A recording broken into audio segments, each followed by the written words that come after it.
بسم اللہ الرحمن الرحیم۔ السلام علیکم سامعین، امید ہے کہ آپ سب خیریت سے ہوں گے اور ہمارے اس چینل کے کنٹینٹ کو بھی خوب پسند کرے ہوں گے۔ تو آپ سبھی نئے لسنر سے گزارش ہے کہ پلیز ہمارے اس چینل کو لائک کر دیا کریں، سبسکرائب بھی کر دیا کریں اور کمنٹس کے ذریعے ہمیں اپنی رائے کا اظہار ضرور کیا کریں کہ آپ کو ہمارے یہ ناول کیسا لگ رہا ہے، ہمارا وائس اوور کیسا لگ رہا ہے۔ تو چلیے آج کی ہماری ایپیسوڈ شروع کرتے ہیں۔ ہمارے اس ناول کا نام ہے عسرِ یسریٰ اور یہ تحریر ہے حسنہ حسین کی۔ کھڑکیوں پر مخملی پردے گرے ہوئے تھے، کمرے میں اے سی کی ٹھنڈک تھی، ملکچی سے روشنی کا مدھم سا تاثر کمرے کی ہر ایک شے کو نمایاں کر رہا تھا۔ پنکھے پر نظریں جمائے چند لمحوں تک وہ پلکیں جھپکاتی رہی، پھر کونیوں کے بل اٹھ بیٹھی۔ ریشمی ملائم شہد رنگ بال پونی سے نکل کر چہرے کے اطراف میں اور کندھوں پر ڈھیلے ہونے لگے تھے۔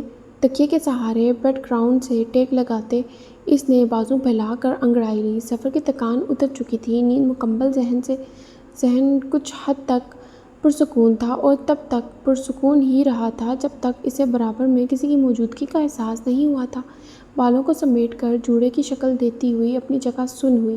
صبح کے 3 بجے جب وہ گھر پہنچے تھے تو وہ ضد پر اڑ گئی تھی کہ اسے الگ کمرہ ہی چاہیے اور فارس نے یہ کہہ کر بیڈ روم چھوڑ دیا تھا کہ وہ کہیں اور جا کر سو جائے گا۔ اسے نہیں پتہ تھا کہیں اور اصل میں وہی بیڈ روم ہے جو اس کے حوالے کیا جا رہا ہے۔ وہ تو اس بات پر بھی حیران ہوئی تھی کہ فارس نے اتنی آسانی سے اپنا کمرہ اسے کیوں دے دیا ہے۔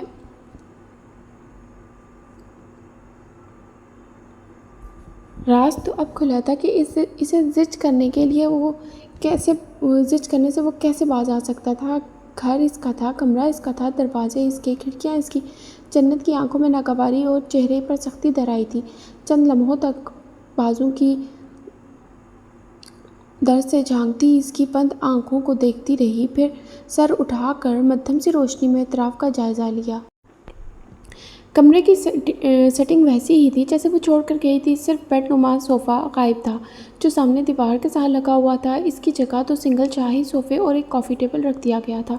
ڈریسنگ ٹیبل پر اس کی چند کیچرز، ہیئر بینڈز رکھے ہوئے تھے۔ وہ حیران ہوئی تھی، پرفیوم، برش اور فیس پاؤڈر بھی سفری بیگ ہوز وارڈروب کے ساتھ موجود تھا۔ کسی خیال کے تحت وہ بیڈ سے اتر کر وارڈروب کی جانب بڑھ گئی، سلائڈ کر کے پٹ کھولے، دونوں ہاتھ اٹھا کر باکس گرفت میں لیا تھا، پھر احتیاط سے اسے دیوار گیر کھڑکی کے ساتھ پنجوں کے بل بیٹھ گئی۔ پردہ ہلکا سا سرکا کر اس نے باکس کھول دیا تھا۔ تیز روشنی کی لکیر نما تاریکی کو چیرتی ہوئی بیڈ تک جا پہنچی تھی۔ سویا ہوا وجود ذرا سا کسمسایا کہ روشنی سیدھی بند آنکھوں پر پڑ رہی تھی۔ وہ کچھ بے قراری سے اپنی چیزوں کو الٹ پلٹ کر دیکھنے لگی تھی۔ خط، ڈائری، تلوار، چاندی کی زنجیر، ننھا سا لاکٹ، اسٹکرز، تصویریں، سچ شکر کہ اس کی ہر ایک شے سلیقے سے اور حفاظت سے موجود تھی۔ اس نے اپنے نانا کی تصویریں باہر نکالی، نم آنکھوں سے انہیں دیکھا، انہیں چھوا، پھر سینے سے لگایا۔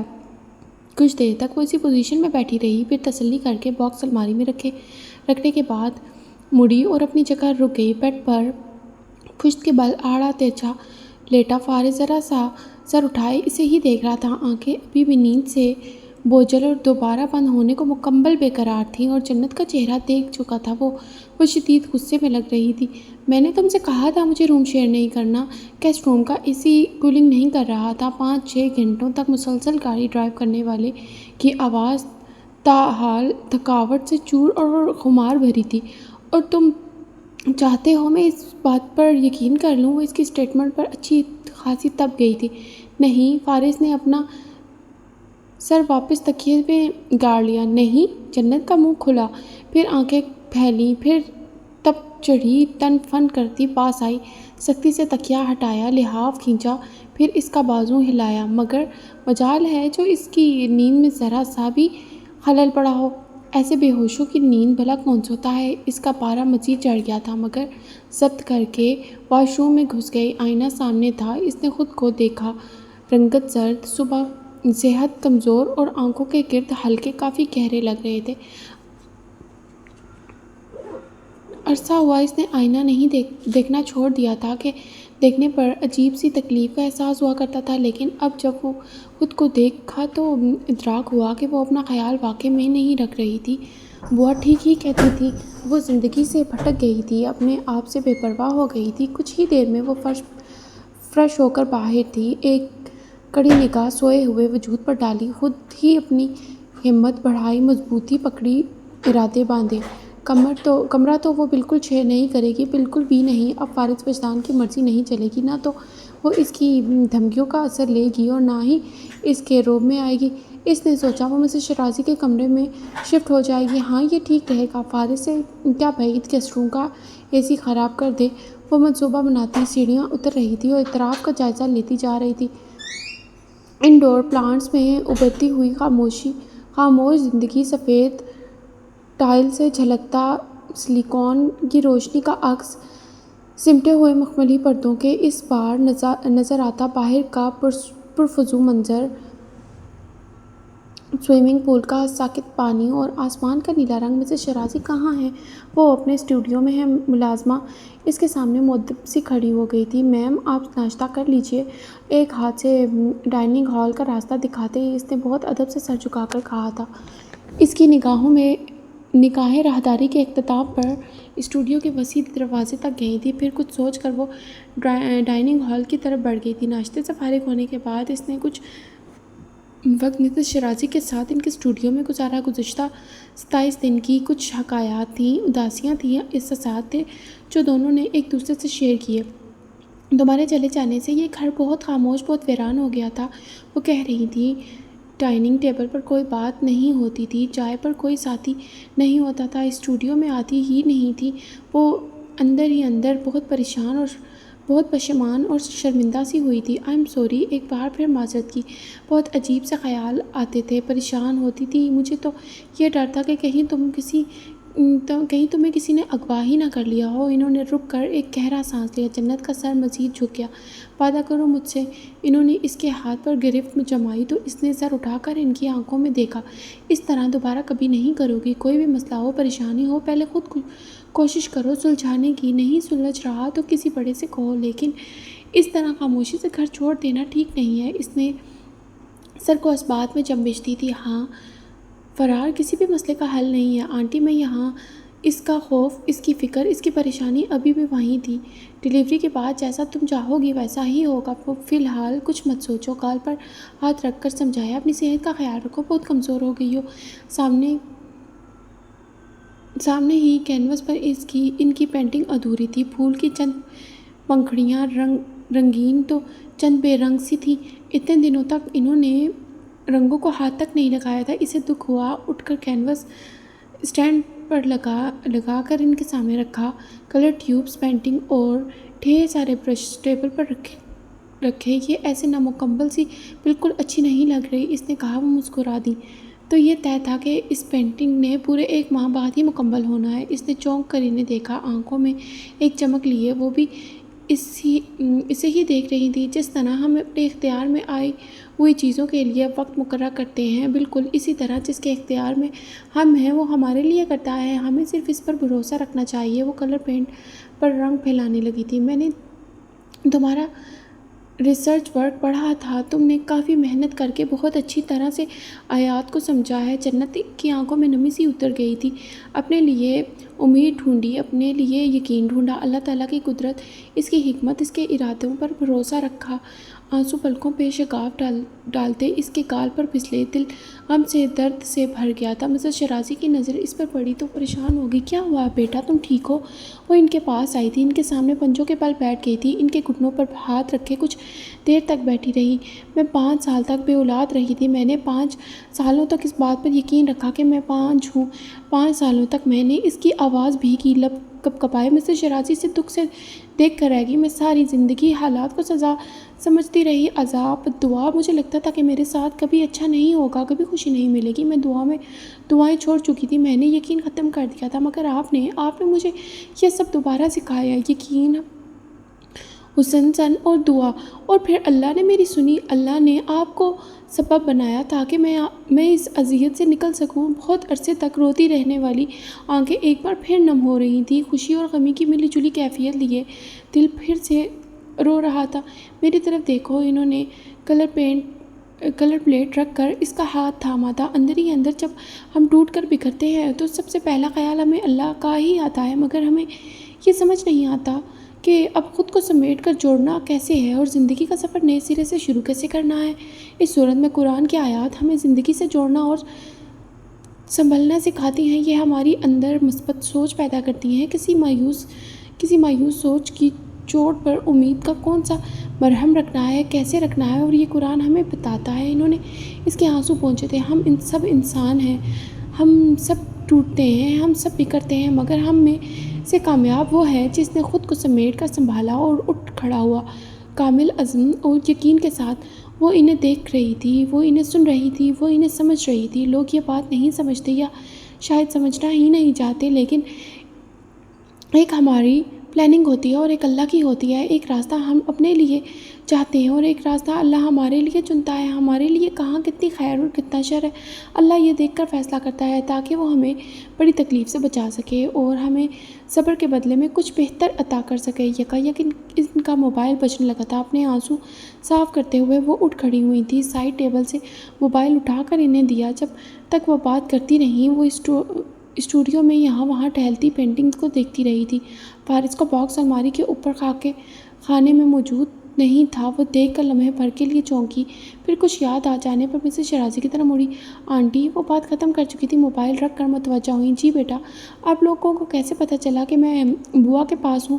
یہ سوال وہ فارس سے نہیں پوچھنا چاہتی تھی۔ اقصیٰ نے بتایا تھا، میرے خیال سے تم بوا کے بیٹے کے گھر گئی تھی شاید۔ اقصیٰ جنت کا منہ کھلا، شوق کی سی کیفیت ہو گئی تھی، پھر کچھ کہنے کا ارادہ تک کرتے ہوئے وہ ان سے معذرت چاہتی باہر آ گئی تھی۔ سماعت پر یقین نہیں آ رہا تھا کہ اقصیٰ اس طرح کوئی بات فارس کو بتا سکتی ہے۔ اس کے سامنے تو کئی وعدے کیے تھے، اس نے قسمیں کھائی تھیں۔ تن فن کرتی وہ اقصیٰ کے سر پر پہنچ گئی۔ میں نے کہا تھا میرا ہر راز تمہارے ساتھ قبر تک جانا چاہیے۔ اقصیٰ روحان سی ہوئی۔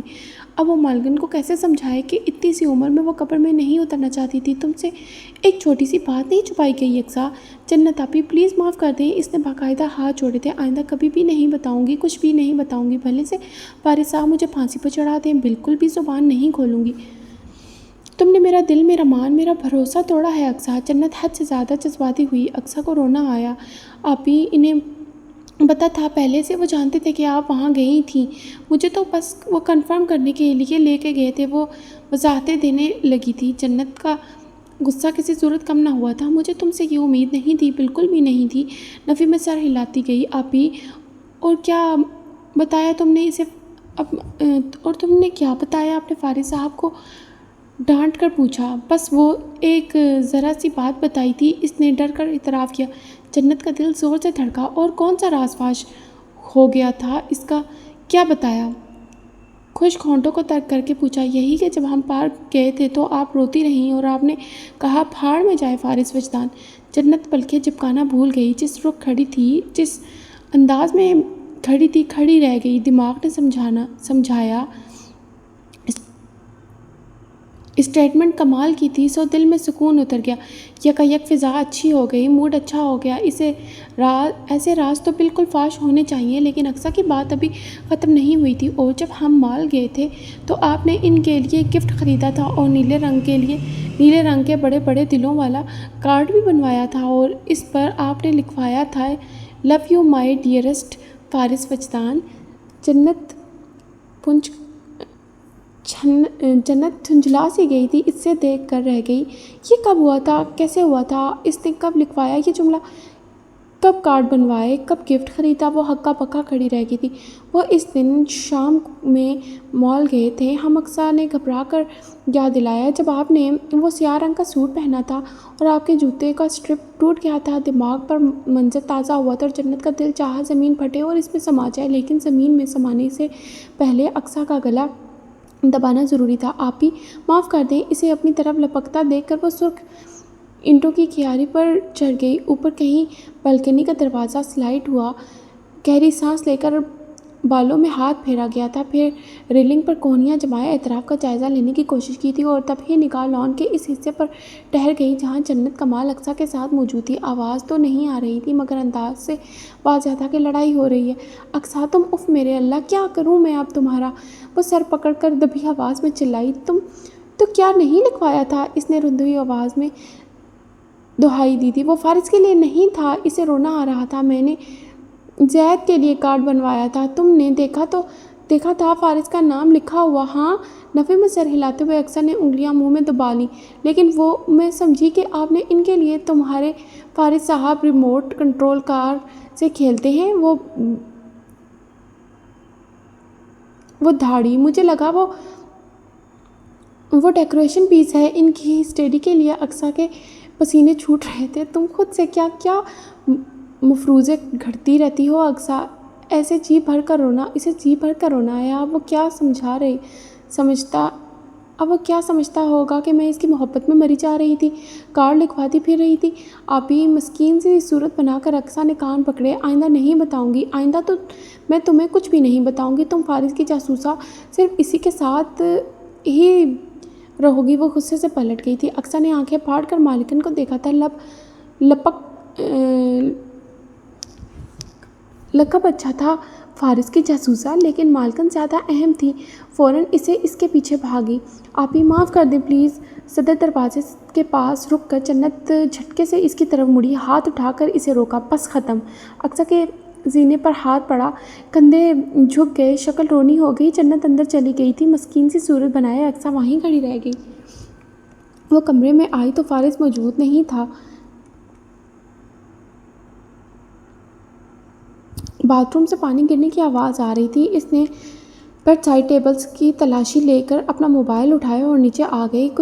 کچن کاؤنٹر ٹیبل پر بیٹھتے ہوئے موبائل آن کیا۔ مسڈ کالز کے کافی نوٹیفیکیشن تھے۔ گیلری بالکل صاف تھی۔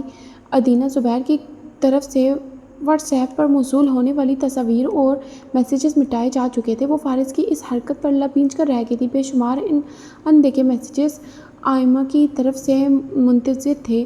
سائرہ، خالہ اور سدرہ کے میسیجز بھی۔ اس نے مسز لغاری کی واٹس ایپ چیٹ کھولی، نیچے سے اوپر تک اسکرول کرتی گئی۔ کتنی گڈ مارننگز اور گڈ نائٹس کی عبارت تھی، سوال تھے، پھول اور رنگ برنگے دل تھے، ریکارڈنگز تھیں۔ وہ ایک ایک کر کے سنتی گئی، زید کی باتیں، اس کے قصے، دوستوں سے لڑائی، اپنی ننھی بہن سے شرارتیں، ماں سے ناراضگی اور فارس کی شکایتیں تو اتنی تھیں کہ بس۔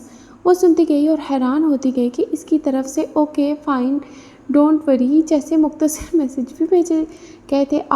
آخری ریکارڈنگ میں وہ منگنی کی انگوٹھی کے بارے میں پوچھ رہا تھا، اور ایک نیلے رنگ کی تھی اور ایک دوسری گلابی رنگ کی۔ فارس نے گلابی رنگ والی انگوٹھی کو ڈن کر کے وہ نمبر بلاک کیا ہوا تھا اور وہ اپنی جگہ ششدر سی بیٹھی تھی۔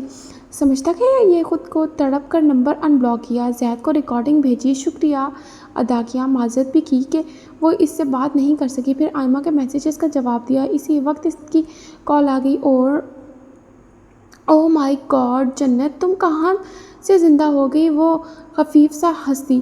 فارس بھائی نے بتایا تھا کہ تم اپنے مائکے گئی ہوئی ہو۔ ہاں، میں خالہ کی طرف تھی، کھنکار کر کہا، ساتھ ہی گلاس میں پانی انڈیلا۔ مجھے تو پورا شک تھا کہ لڑ کر گئی ہو، اسی لیے۔ فارس بھائی اداس پھر رہے تھے، پانی پیتے ہوئے۔ جنت کو زور کا اچھو لگا، کھانستے ہوئے گلاس ٹیبل پر رکھا۔ اداس پھر رہے تھے؟ صدمہ! مسئلہ حل ہو گیا کیا؟ آئمہ کی آواز میں شرارت تھی۔ مسئلہ تو کوئی نہیں تھا، وہ گھبرائی۔ او کم آن جنت، شاید تم بھول رہی ہو کہ میری ایک عدد بھابھی بھی ہیں۔ وہ جب بھی مائکے جاتی ہیں 1 ہفتے سے زیادہ نہیں رہتی، بھائی پہنچ جاتے ہیں لینے۔ لیکن ایک بار جب ان دونوں کی لڑائی ہو گئی تو بھابھی پورا مہینہ میکے رہی تھیں، وہ بتاتے ہوئے ہنسی، اور جنت نے بے ساختہ اپنی پیشانی کو چھوا۔ یہ آئمہ کتنی پہنچی ہوئی چیز تھی۔ ہاں، مگر ایسا کچھ نہیں تھا۔ پھر تمہارا موبائل کیوں آف تھا؟ میسیجز کے جواب کیوں نہیں دیے تم نے؟ دراصل وہ صحیح معنوں میں پھنس گئی۔ دوسری طرف آئمہ آنکھوں میں شرارت لیے بیٹھی تھی۔ اچھا چھوڑو، اسے جیسے ترس آ گیا تھا۔ میں تمہاری نند بھی تو ہوں، کسی معاملے میں میری ہیلپ چاہیے ہو تو حاضر ہوں۔ میں تو ابھی بھابھی کا بھی پورا ساتھ دیتی ہوں۔ ناراض ہو کر جب مائکے جاتی ہیں تو ان کی تیاری میں خود کرواتی ہوں۔ بھائی کی ساری خبریں بھی میں ہی پہنچاتی ہوں، کہاں سے آ رہے ہیں، کہاں جا رہے ہیں، کیا کر رہے ہیں، کتنے اداس ہیں، کتنے خوش ہیں نظر آ رہے ہیں، یہ سب کچھ۔ تمہارا کوئی علاج نہیں؟ جنت ہنس دی۔ آئمہ سے بات کر کے اس کو اچھا لگا تھا، عجیب سی انسیت ہوتی تھی اسے جنت سے۔ شام کا کیا پلان ہے؟ کہیں باہر چلیں؟ وہ اپنی روزمرہ کی روٹین